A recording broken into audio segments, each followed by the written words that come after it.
SARP is a NASA internship for undergraduate students who are familiar with science and math and engineering, but maybe haven't had a chance to do some of these really unique field research experiences. What really is cool about SARP is that it gives students from all over the country a chance to really get up there and experience Earth science firsthand.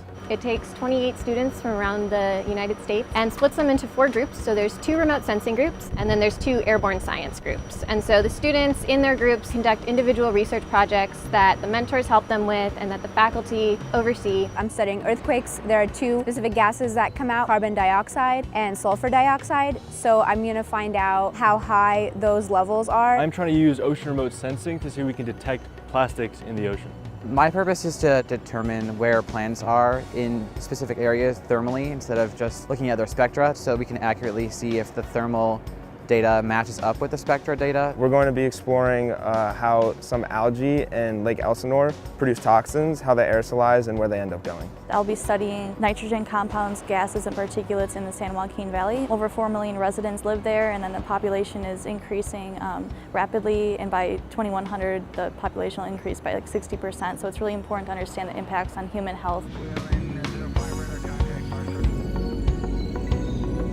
With the cloud being white, having higher albedo, you're causing the chemistry to become faster, so you're going to see an enhancement of aerosol production and chemistry there. When we want to take the sample, we close the outlet and open the can that we're taking the sample into. And we watch the pump drop down to just above 0, hopefully. Once the pressure goes up to 35, we close the can and open the outlet again, and then we'll later test it in the lab. It's not the typical commercial aircraft. It has a lot of experts on the plane, so you're seeing the gases being analyzed as you're flying in the aircraft, and you get to explore all the different parts of the plane and participate in the research, so it's a great experience. I've learned the importance of how to read scientific papers and how to get the important information, as well as R and MATLAB, which are 2 important computer programs for analyzing data.